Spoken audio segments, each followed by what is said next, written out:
Shalom, selamat pagi bagi kita semuanya. Salam sejahtera untuk kita semuanya. Puji dan syukur kita panjatkan kehadirat Tuhan oleh karena Tuhan masih memberikan kita kesempatan untuk bisa datang berbakti bersama-sama, memuji dan memuliakan nama Tuhan pada hari ini.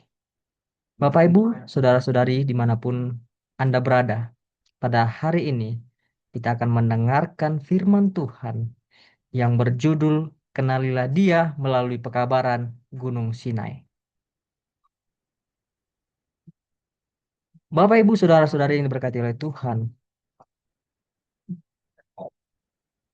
bayangkan sebuah gunung yang puncaknya diselimuti awan tebal, disertai kilat yang menyambar dan suara yang mengguncang bumi.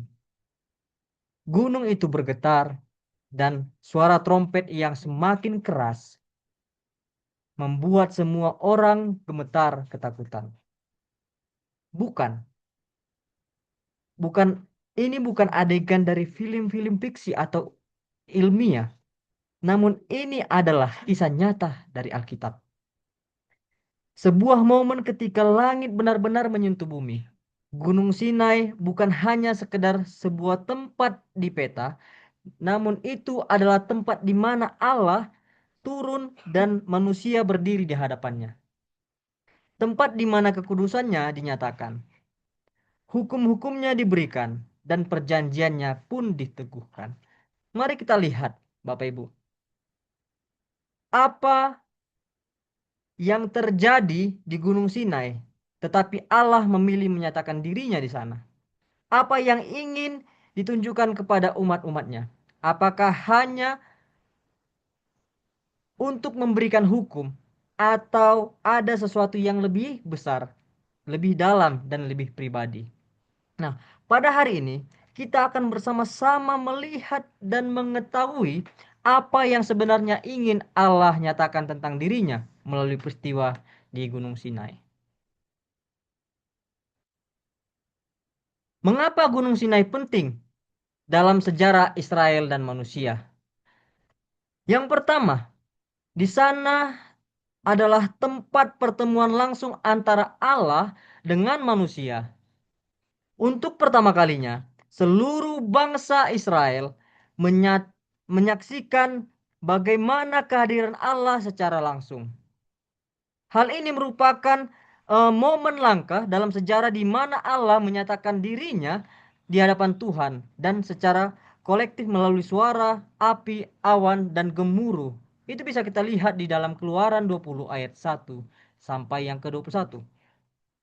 Yang kedua, tempat peneguhan perjanjian Allah dengan bangsa Israel.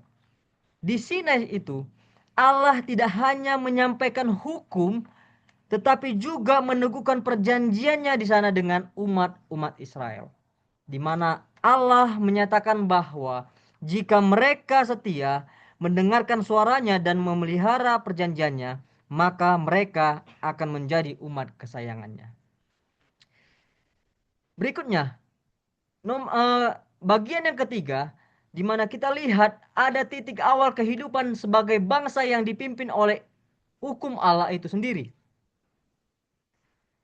Dengan menerima 10 hukum perintah Allah, bangsa Israel mulai hidup sebagai bangsa yang dipimpin oleh ketetapan Allah. Bukan sekedar hukum manusia saja, tetapi hukum tersebut menjadi dasar moral dan juga sosial bagi kehidupan mereka. Yang keempat adalah simbol hubungan perjanjian antara Allah dan juga manusia itu sendiri. Di mana Gunung Sinai menjadi lambang dari relasi atau hubungan yang kudus dan terkait janji antara Allah dan manusia dan umat-umatnya. Peristiwa ini menunjukkan bahwa Allah bukan sekedar pemberi hukum saja, Bapak Ibu, tetapi juga sebagai pribadi yang rindu menjalin hubungan yang intim dan suci dengan umatnya. Lalu, bagaimana hukum itu diberikan? Mari kita lihat bagaimana hukum itu diberikan. Kalau kita lihat dalam Keluaran 19 ayat 16 sampai yang ke-20, di mana Allah yang turun langsung menyatakan dirinya. Pada pagi itu, langit di atas gunung Sinai dipenuhi dengan guntur dan kilat. Awan tebal menutupi puncaknya, dan suara sangkakala terdengar semakin keras hingga seluruh bangsa gemetar ketakutan. Gunung itu berasap karena Tuhan turun ke atasnya dalam bentuk api. Gunung bergoncang hebat dan suara Allah berbicara kepada Musa. Bapak Ibu yang diberkati oleh Tuhan, ini merupakan bukan sekedar pertunjukan yang dramatis, tetapi ini adalah pernyataan Allah itu sendiri, di mana Allah sedang menyatakan siapa dirinya kepada umatnya. Dia bukan Allah yang sembarangan bisa didekati. Dia bukan sahabat sebaya yang bisa diajak bercanda. Namun ia adalah Allah yang kudus, agung, berdaulat penuh, dan juga ketika ia hadir, seluruh alam ciptaan merespon dalam ketakjuban.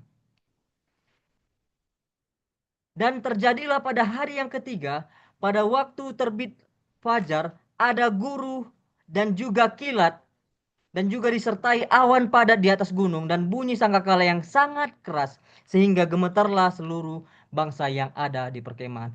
Itu kita bisa lihat dalam Keluaran 9 ayat 16 bagaimana peristiwa Allah menunjukkan kemuliaannya.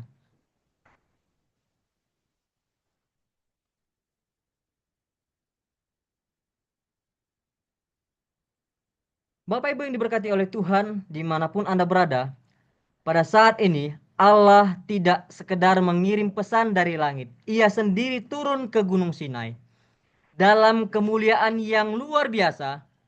Ini merupakan momen yang langka dalam sejarah manusia saat penciptaan alam semesta, saat pencipta alam semesta berjumpa langsung dengan umatnya. Kalau kita lihat dalam Keluaran 19 ayat 16 mengatakan demikian, dan pada hari ketiga ketika pagi tiba, terdengarlah guru dan kilat, awan tebal menutupi gunung dan surya, dan suara sangkakala sangat keras, seluruh bangsa di perkemahan gemetar.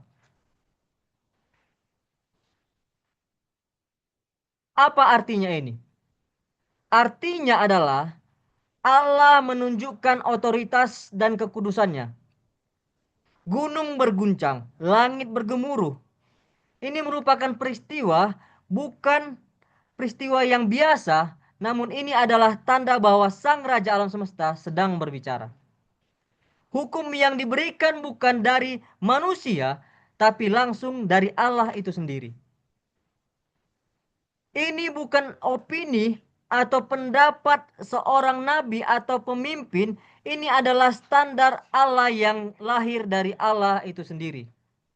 Di mana pada saat itu orang Israel gemetar bukan karena suara, tapi karena kesadaran siapa yang ada di hadapan mereka. Ini sangat luar biasa ya. Di mana Allah langsung turun dari tahtanya tinggi di surga untuk menyatakan dirinya, menyatakan kemuliaannya di hadapan umatnya pada saat itu. Dia juga Maha Kudus yang layak dihormati.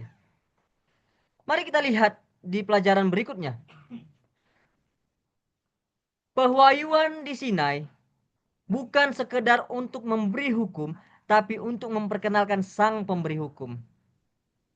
John H. Walton, The Last Word of the Torah. Hukum ditulis oleh jari Allah sendiri. Nah, Bapak Ibu yang diberkati oleh Tuhan, dalam Keluaran 31 ayat 18 mengatakan demikian. Dan Tuhan memberikan kepada Musa setelah ia selesai di Gunung Sinai kedua loh hukum Allah, loh batu yang ditulis oleh jari Allah sendiri.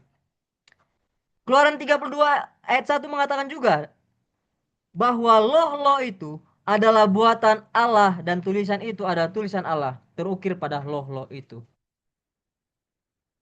Sungguh sangat luar biasa bahwa Allah langsung menulis hukumnya sendiri. Allah tidak hanya berbicara kepada Musa, dia juga menulis sendiri hukum itu, bukan di atas kertas, tapi di atas dua loh batu. Sebuah tindakan yang simbolis, namun ini penuh dengan kuasa. Bapak Ibu yang diberkati oleh Tuhan, Allah sendiri yang menulis hukum ini, bukan Musa yang menulisnya.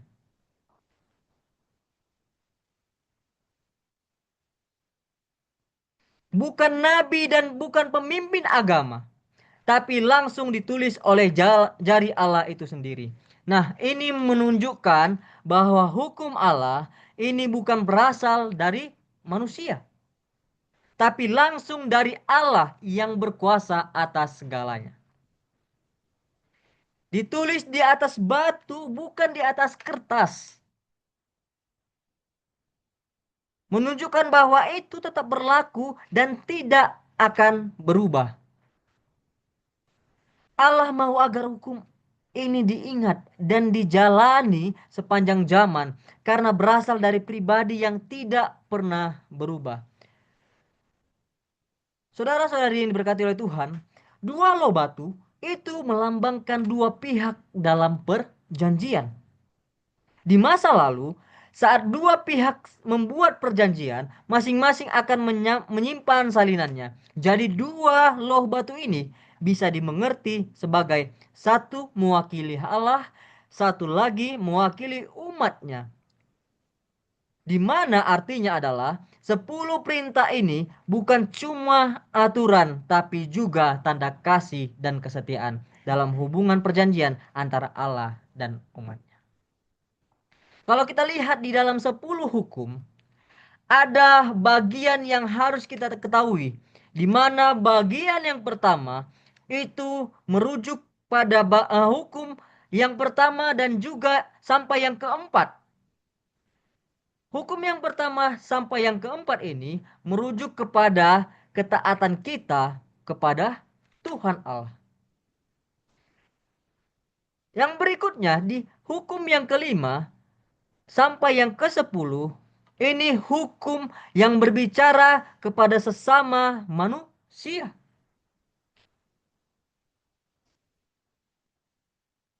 Jadi hukum itu dibagi dua menjadi kasih kepada Allah dan juga kasih kepada sesama manusia. Itulah hukum yang Tuhan berikan pada Musa di Gunung Sinai. Selanjutnya, 10 perintah Allah bukan hanya disampaikan secara lisan kepada Musa dan juga bangsa Israel, tetapi juga ditulis langsung oleh Allah sendiri sebagai tanda bahwa hukum tersebut berasal darinya, bukan ciptaan manusia. Hukum tersebut memiliki otoritas ilahi, bukan sekedar nasihat moral biasa. Tulisan langsung oleh jari Allah menegaskan bahwa kesucian dan keabadian hukum itu sendiri. Dua loh batu melambangkan hukum perjanjian antara Allah dan umatnya. Satu loh lagi untuk sesama manusia dalam semangat saling setia. Dalam buku tulisan Ellen G. White, Patriots of Prophets, bab The Law Given to Israel.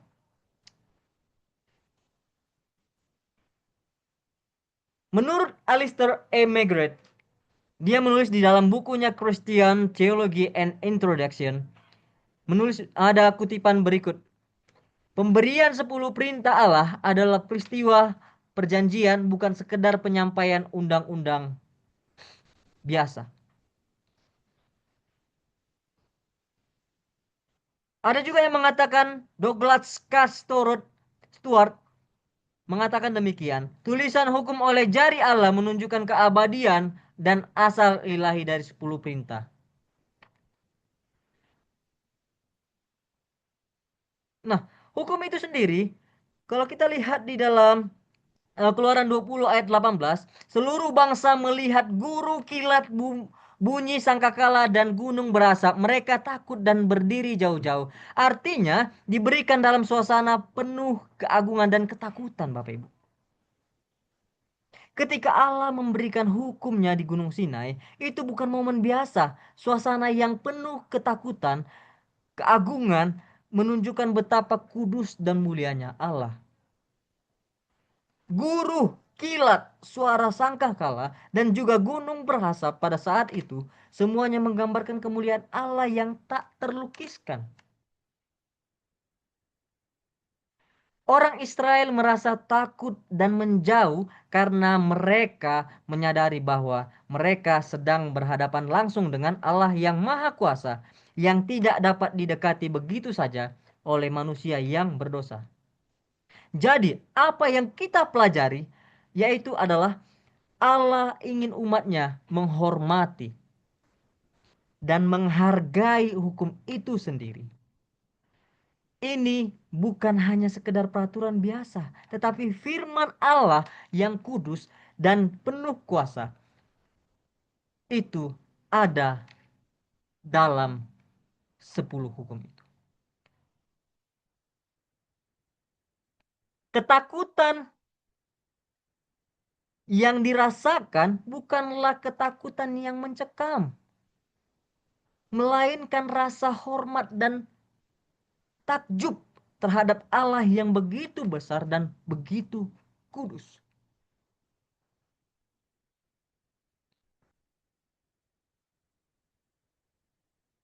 Patriots of Proverbs halaman 304 mengatakan bahwa Allah sendiri telah menyampaikan hukumnya di tengah-tengah kebesaran dan kemuliaannya supaya umat sadar betapa pentingnya hukum itu. Nah, saya buat bold warna merah di mana ini adalah poin penting yang mengatakan umat sadar betapa pentingnya hukum itu. Jadi hukum ini sangat penting bagi kita. Bukan hanya pada saat itu, tetapi ini juga penting bagi kita saat ini untuk menjalani kehidupan yang sempurna yang Tuhan kehendaki.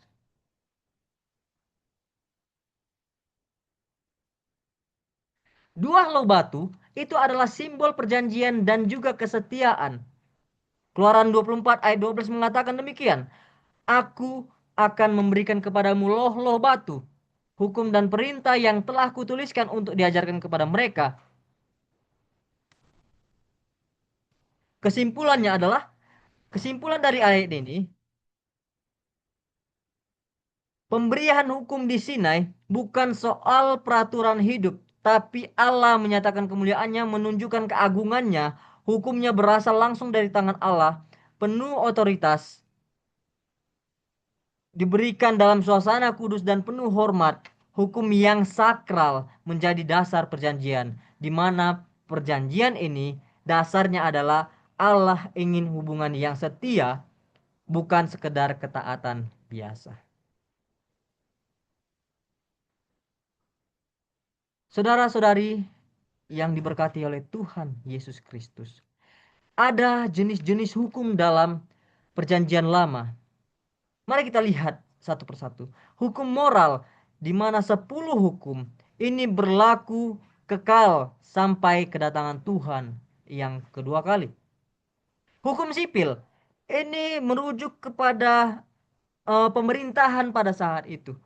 Pemerintahan Israel. Kalau sekarang adalah hukum sipil, ini juga harus kita ikuti untuk sebagai ketaatan kita sebagai warga negara di pemerintahan Indonesia. Yang ketiga, hukum upacara atau seremonial. Nah, ini merupakan pada saat itu kurban bait suci hari raya digenapi oleh Yesus Kristus pada kedatangan Dia untuk penebusan umat-umat Tuhan yang berdosa di kayu salib. Jadi, hukum upacara atau seremonial ini yang pada saat itu ialah ketika kita berdosa, kita melaporkan dan membawa kurban bakaran ke bait suci untuk dipersembahkan. Seberapa besar dosa kita, begitu juga korban yang kita berikan. Namun pada saat Tuhan datang, Tuhan hadir untuk menjadi juru selamat kita. Dia mati di kayu salib. Nah, pada saat itulah hukum upacara digantikan. Tidak ada lagi pembawaan korban bakaran untuk menghapus dosa-dosa kita, melainkan Yesus sendirilah yang menjadi korban itu sendiri, yang menggantikan korban itu untuk menghapus dosa kita. Yang keempat adalah hukum makanan dan kesehatan, prinsip kesehatan. Yang kelima adalah hukum sosial. Nah, itulah yang kita lihat etika hidup dan tata masyarakat. Nah, inilah jenis-jenis dari hukum-hukum itu sendiri. Fungsi hukum dari hidup manusia. Yang pertama adalah cermin dosa. Cermin dosa kita bisa lihat dalam Roma 3 ayat 20. Yang kedua adalah penuntun ke Kristus, kepada Kristus. Yang ketiga adalah standar hidup benar. Dan yang keempat adalah buah keselamatan. Inilah poin-poin di mana fungsi hukum itu dalam kehidupan manusia dari dahulu sampai sekarang. Hubungan hukum dan keselamatan. Mari kita lihat satu persatu. Hubungan hukum dan juga keselamatan. Keselamatan adalah anugerah, bukan hasil usaha kita. Sebab karena kasih karunia kamu diselamatkan oleh iman, itu bukan hasil usahamu tetapi pemberian Allah. Yang kedua, hukum, hubungan hukum dan keselamatan. Iman sejati selalu menghasilkan perubahan hidup.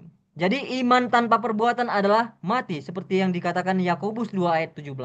Yang ketiga, hubungan hukum dan keselamatan adalah hukum bukan alat untuk mendapatkan keselamatan, melainkan kita taat.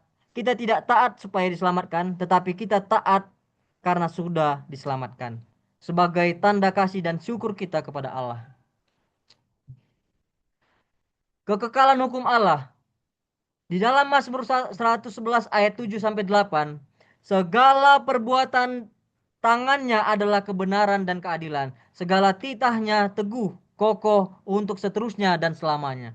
Dan dilakukan dalam kebenaran dan juga kejujuran. Matius 5 ayat 17 dan 18.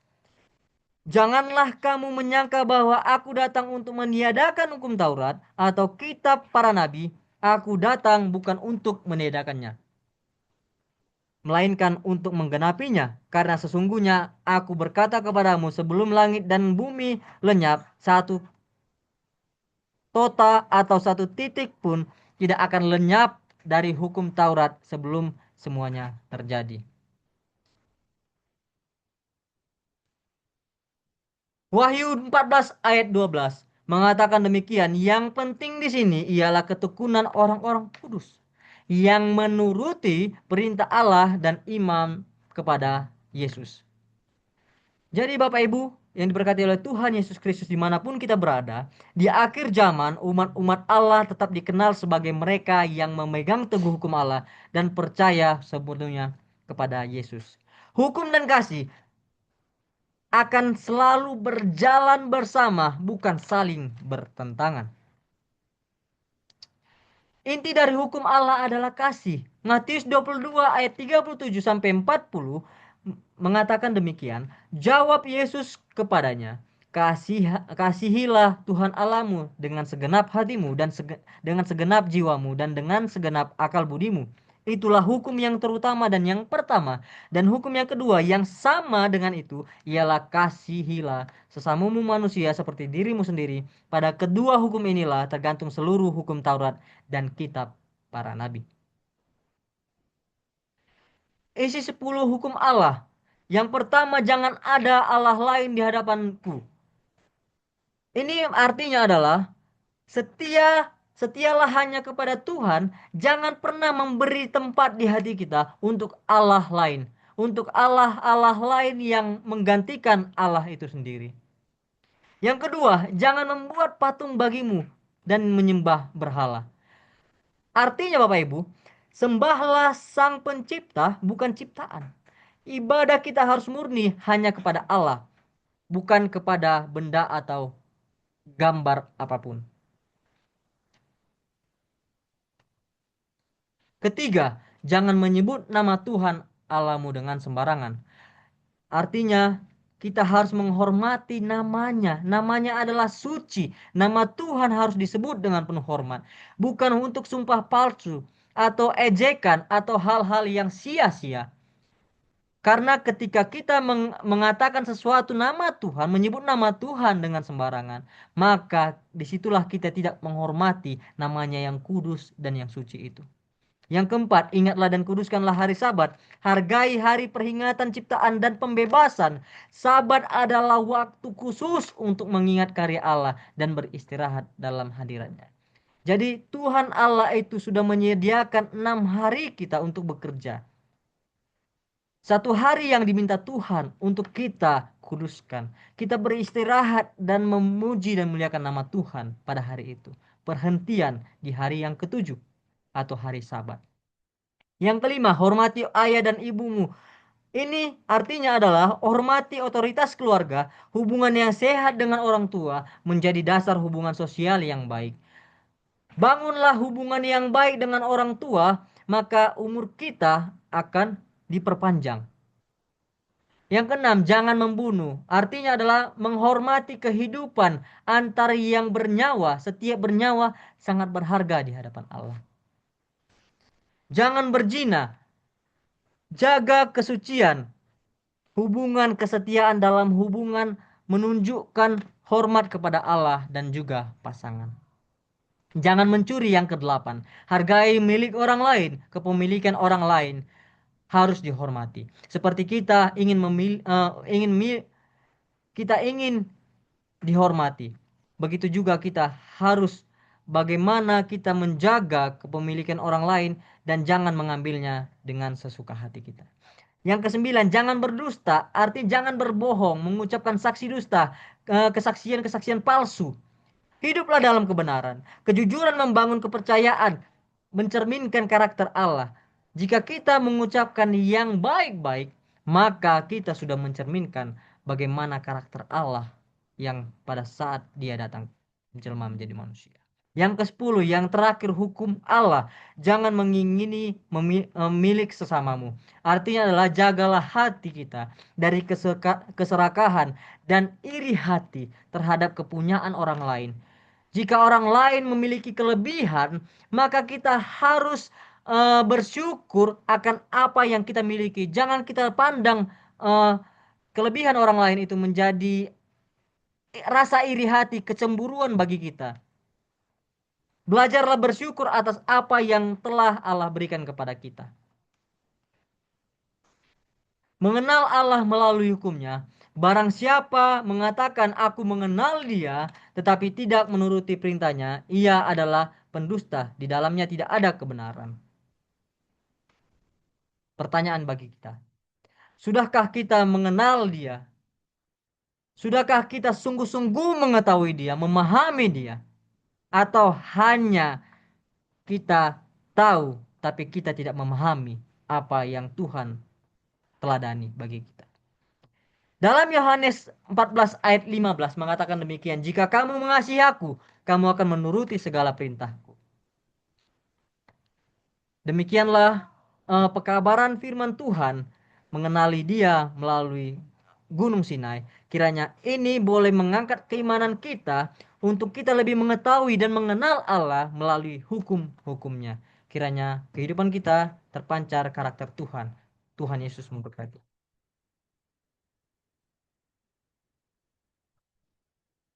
Siapa? Yufra.